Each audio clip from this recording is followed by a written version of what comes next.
Hello there, my name is Rachel. Look, I talk about animation. Today we talk about The Bad Guys, not a bad holiday, if I say the title right. I know I probably did, my bad, but besides that, this Christmas special of The Bad Guys was any good.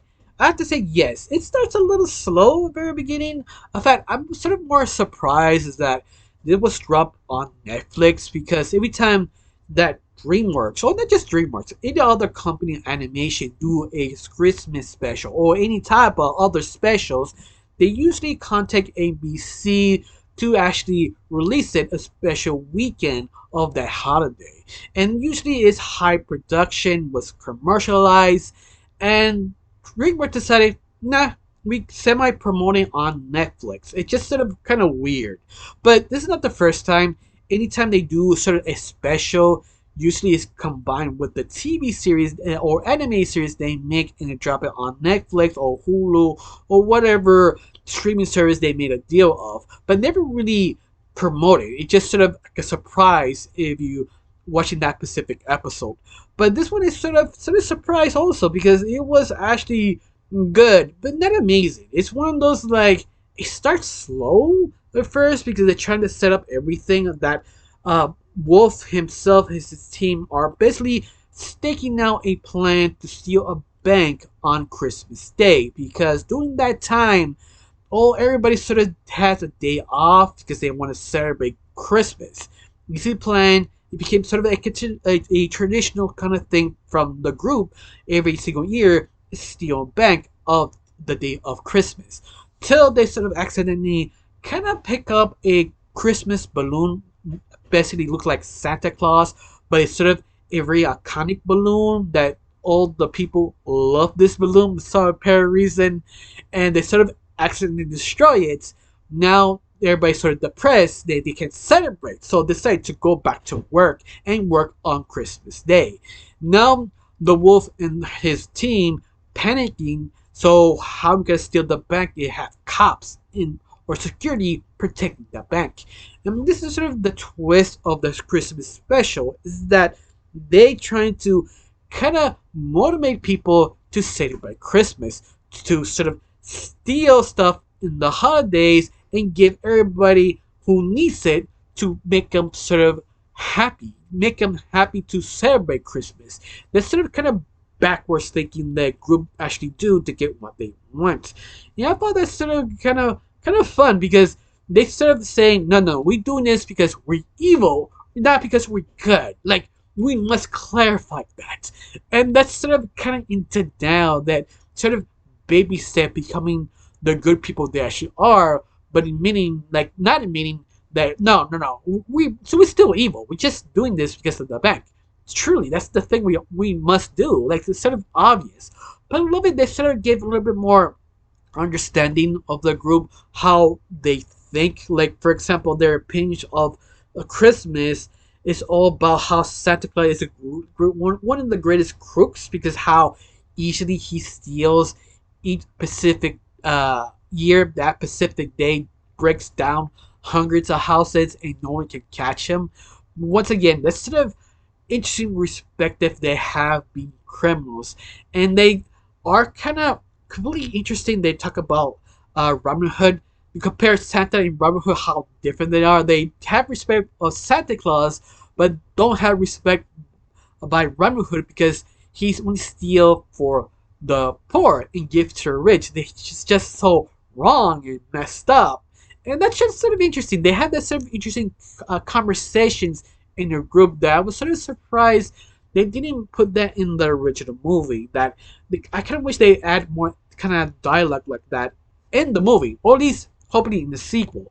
But besides that, they try a lot of different things. Like they try and use a giant a mech Santa Claus to help people get motivated. But the wolf looks at it like, no, this thing is terrifying.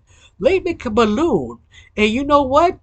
The balloon was terrifying, so that was a bad idea. And that is just sort of funny because every single idea gets sort of worse and worse because once again they don't have the Christmas spirit in a way, and they try to figure out how to make it work. But the only problem is they have a time limit, so every single idea they just throw it on the trash and come up with something different. But I feel sort of kind of odd. There are some of the jokes they make are funny, but sometimes they sort of jump in logic so much. Sometimes it break immersion. I mean, the comedy specifically. Like, there's one joke that kind of threw me off. That Spider wanted to hack a Pacific machine to hack the weather to change it and to control it, and that is sort of impossible. Like, the the logic so jumped so high that it sort of threw me off. That it wasn't really that funny. It was sort of that's sort of impossible now. Where it's like they actually make me think. And I know you shouldn't think of this type of movie or specific franchise because you supposed to don't do that because the joke is it's just sort of ridiculous to do something like that because it's not such thing or not such thing or almost impossible because you can see it. It's it's a made up thing now. And that's the only maybe complaint I have besides the visuals because the visuals was a little distracting because this one was like a low budget effort because they I don't know because they didn't want to spend the money or they want to make sure the team don't overdo it. Honestly, I don't know. It feels the animation was like a PS3 type of graphics, like late PS3. Like they almost got the graphic perfectly, but they sort of ran out of time because it feels sort of unfinished. Some places, not all of it. It's just sort of kind of rough patches here and there. But that's sort of unusual because DreamWorks, every time they want to do a special, they do not cheap out. They always give the proper budget for a proper project. And this is one of those moments I'm wondering why. But be fair, DreamWorks are doing this more common nowadays. Every time you see any other project they do, like TV projects based on their movies, are very low quality, and you really do notice this. But the Christmas special, I was sort of surprised they did it the same way. It's just like usually they have sort of kind of respective of the special had to be a special. We have to give the right budget, but they decided to not to. But I don't know the logic. Was it business logic, or they feels if they give it too much money, you kind of overlap the movie or something? I don't know. It could be many things. But this is probably the only thing that sort of nags me. But all of that is still the Christmas special is still a good Christmas special because they do accomplish what they wanted. But interesting enough, they get sick, so they couldn't steal the bank, and that was actually kind of funny. Once more, it's still a good show. I still enjoy it. It feels sort of interesting. It was sort of a prequel, sort of hinting that they are actually still good people underneath. Like they want to be good. It's just they're sort of in denial, and that is just sort of interesting. I kind of wish they played a little bit more with that dynamic. But once more, it's just 25 minutes of this special day. You only could do so much, but what they have is charming. It's good. I recommend it. It's something that if you like the movie, you will like the special. But be warned, it's kind of slow at the very beginning. They're trying to figure out how to make it work, but when they make it work, it works. Now, I can't really anything else to say. Just one question: how you felt about this special? Do you like it? Do you hate it? Do you feel it's sort of inferior to the movie, or you feel it's like proper addition from the movie? Tell me down below. Let me know. I got nothing else to say. Just thank you for watching. Don't forget to subscribe and have a wonderful day. Bye.